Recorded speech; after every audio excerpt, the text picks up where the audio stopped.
welcome to the Erica Glessing Show, where you receive 8 minutes of daily inspiration for both entrepreneurs and lightworkers. And my next guest is a phenomenal author, publisher. He gets the word out for others. He's a motivational speaker, and he stopped from his busy schedule to chat with me. So very glad to have you here. How are you, Jim Britt? Good. Thank you, Erica. Yeah. So how did you get to hang out with the Shark Tank guy? Yeah, Kevin's a good friend of mine. So yeah, it's nice to hang out with him. He's very sharp individual. Yeah, I have friends who run huge family foundations. And you know how they say, like, you're the wealth of your 6 friends? I was like, huh. Yeah. Hasn't happened yet, but, maybe in the future.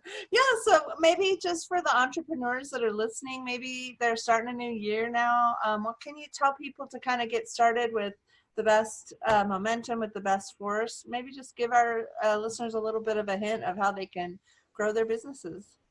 Well, it depends on the business, but I'm not one to set New Year's resolutions. So I set them every day when I get up, my resolutions. So I think a lot of people put things off and wait till someday, or wait till they're getting ready, or this has got to happen before they can get started. But a good entrepreneur gets started and figures it out along the way. So I would encourage you, if you got a business going or you're about to start a business, to don't wait till the first of the month or next week.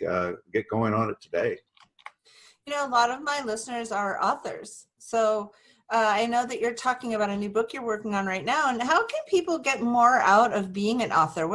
I think some people just kind of write their book and then they don't really know what to do with it. How can someone really take advantage of being an author? Well, I've written 14 books myself. So, and some of them have done rather well, and some of them have, done okay.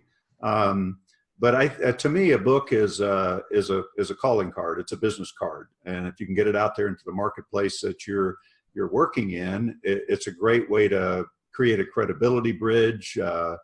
People that write books, they're looked upon as having more credibility, maybe being smarter, whether we are or not.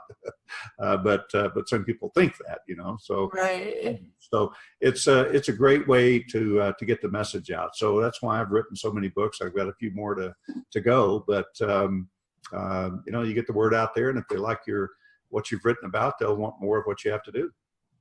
I've noticed that on your website, you hang out with some very interesting and exceptionally talented people. So maybe tell me a little bit if someone wants to start meeting better quality people. I mean, that's not the right word, but like you have Mark Victor Hansen and T. Harv Eker and some really exceptional minds. So if someone wants to kind of up-level who they're hanging out with, what's one piece of thing they can do to kind of shift everything up-level?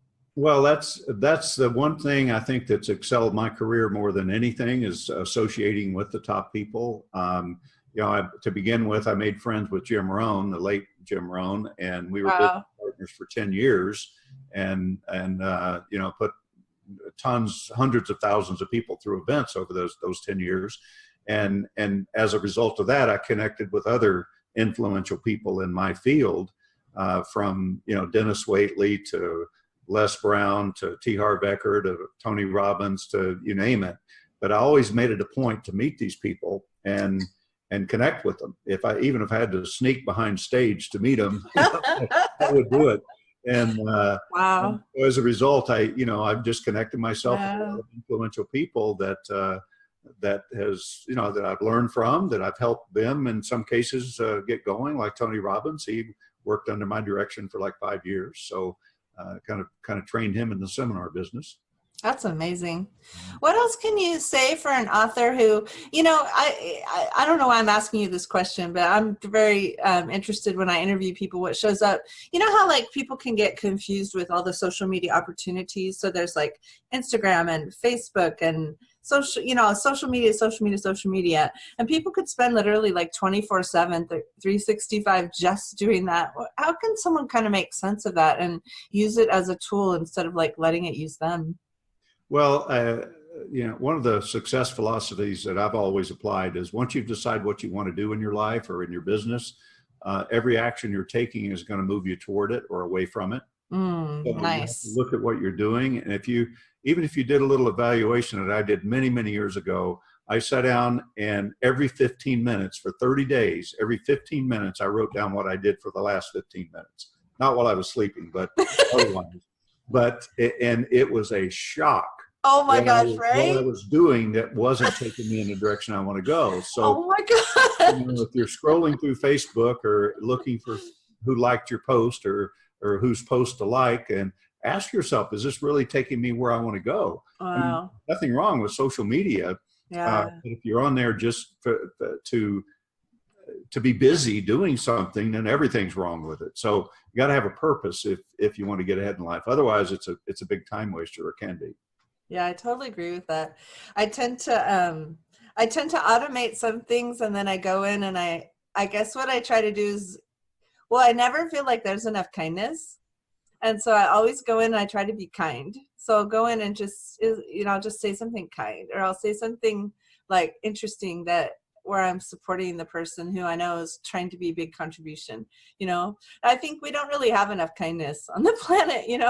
Yeah, oh, you're right. And I think a lot of posts are, a lot of people post a lot of business on there. But if you post things of value, even if it relates to your business, that's okay. And Yeah. I Yeah. try to do that, is to do post of Yeah. value, so people leave with something, and not try to promote my business, just give them value. And when they do, they want more of what you have. So. I love it. I have to ask you about the book that you're building right now. There may be a space or two left for the entrepreneurs who are listening. Now, it's possible because I know people binge listen. This book has already gone to bed, so we can't guarantee there's a space. But why don't you just give us a little hint of your Kevin Harrington project and just let us know what you're looking for authors for this new book.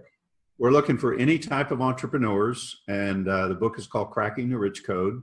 And it's helping entrepreneurs to excel their brand, to brand with myself and with Kevin. And of course, Kevin's got notoriety on national television and known all over the world. So to brand yourself with a person like that, with a chapter in our book. And then we provide way more than just a chapter. We're providing branding. We're providing Facebook fan pages, bots that go on the fan page that drive traffic, and just help an entrepreneur to build their business and add credibility. So we're like a credibility bridge, a branding, lead generation. I love it. So we're looking for 20 co-authors in this book. We just launched it a couple of weeks ago. We've got, nice. I think, 3 spaces left as of this morning. Nice.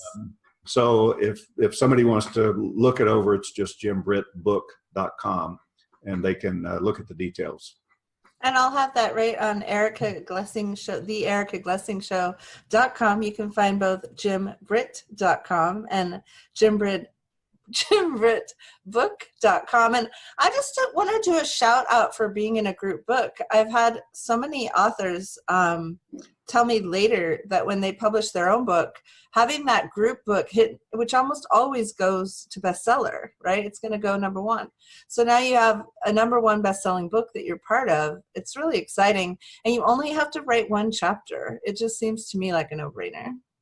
Yeah, we give them a nice chapter with their picture, their bio, a 3,000-word chapter, and their contact information at the end. So it becomes like a marketing piece for them as well, So it's a great way to get the word out as to what you're doing. Yeah, I love it. Well, thank you so much. Thank you for your time today. I so appreciate you, Jim. You're welcome. Thanks for having me.